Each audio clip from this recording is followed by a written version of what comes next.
So in chapter 3 for business management, we discussed sort of the environment and the different aspects about that, and corporate culture. So for the first part, we were to discuss the importance and significance of the business environment to management decision making, and sort of how the internal and external areas can have an influence on management. So for the first part,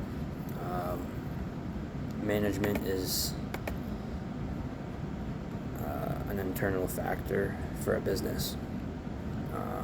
It can be influenced by the different environments, such as the task environment and the general environment. Along with management, you have your culture and the employees. Sort of, those three make up the internal environment. So the first set of things that can influence management would be the task environment. These include customers, competitors, suppliers, and the labor market. So customers are people who are going to buy things from you, whether that be through a good or service. Obviously we know that, but the key here is to try and keep up with them, try and stay ahead of the game, trying to make sure that you're always keeping them satisfactory, making sure that they're happy. With the competitors, you almost want to do similar ways. You want to stay ahead of the competitors.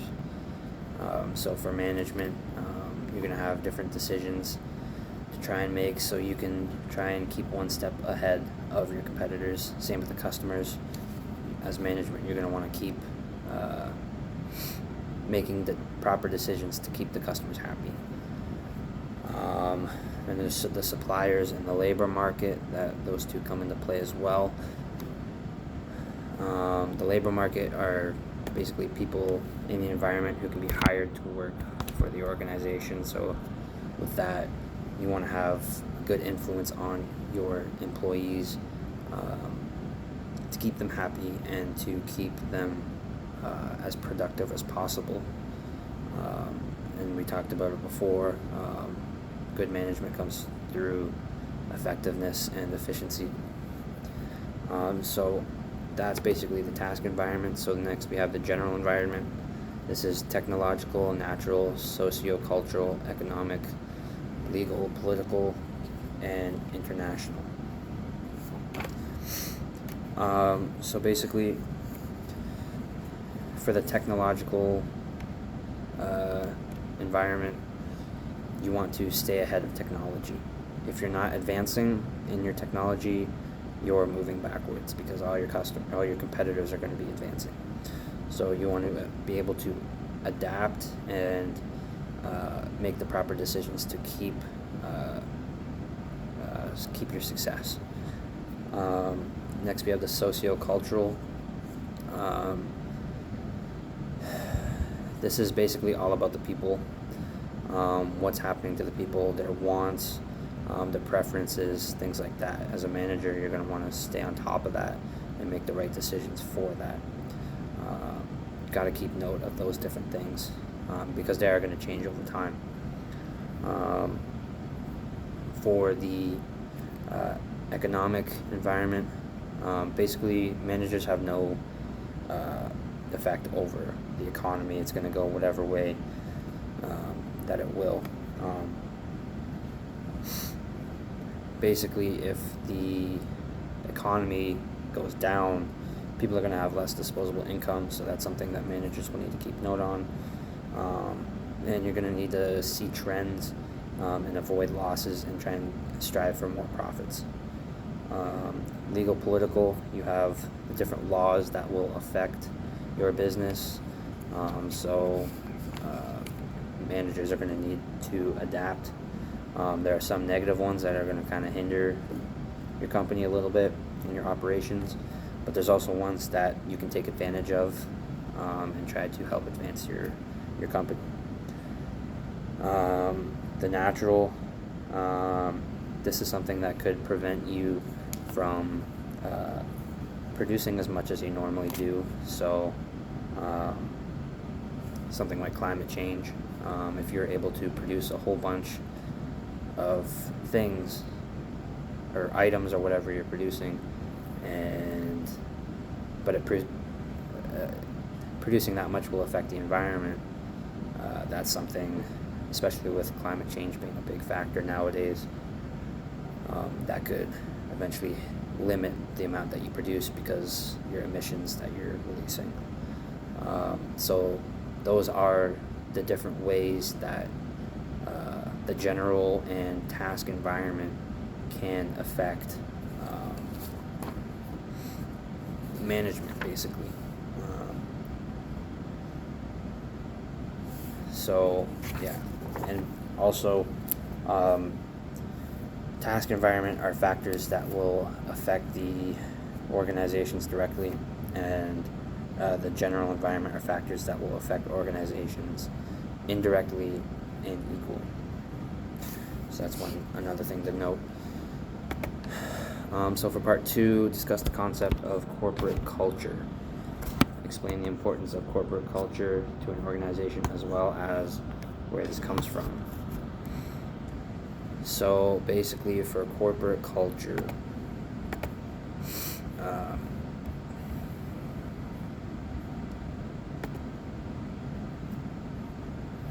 there are basically not two types, but there's like the visible area and then there's the invisible area. So for the invisible area, you have your office layout, different ceremonies that people can participate in, or different activities, the way people dress around the office and stuff like that, slogans, different things like that.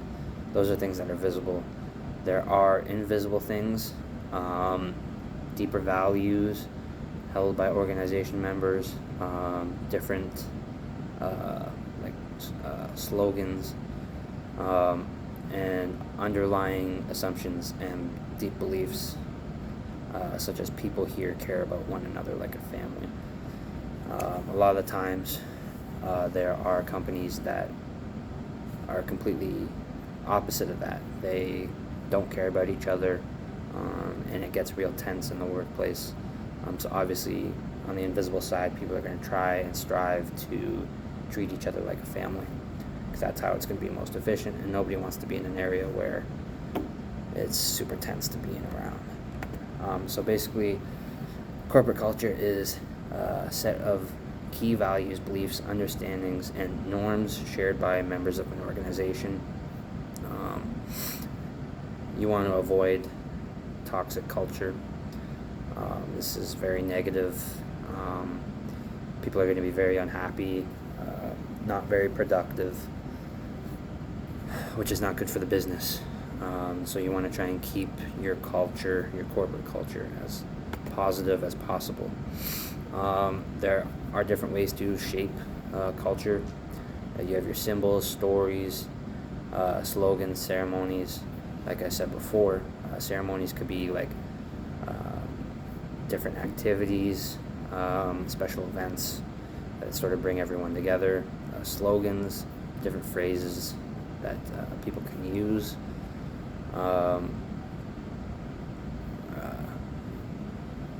Symbols and stories. Stories can bring people together because they share memories together.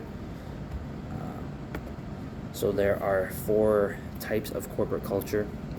You have your adaptability, achievement, involvement, and consistency.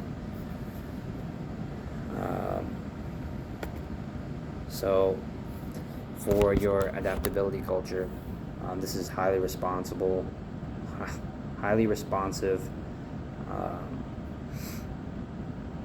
values the ability to rapidly detect, interpret, and translate signals from the environment into new behaviors. So this one, you're basically you're able to adapt really well.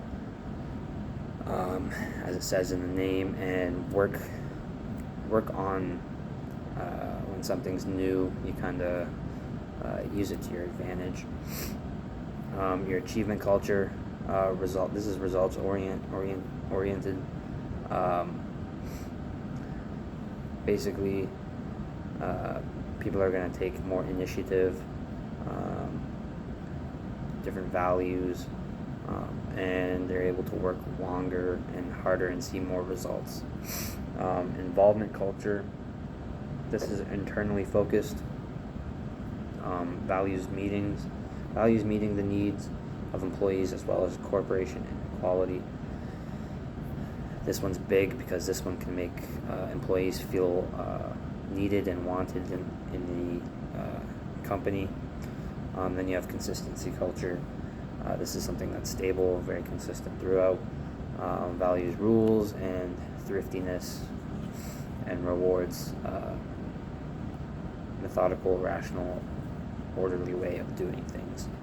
So this is more like sort of by the book, but you're giving them, you're rewarding them for doing it a certain way.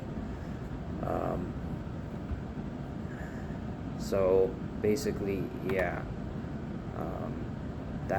those are the different types of corporate cultures, and there are a lot of different effects on shaping the culture, and avoiding the toxic ones is very big. One big thing too is environment uncertainty for managers.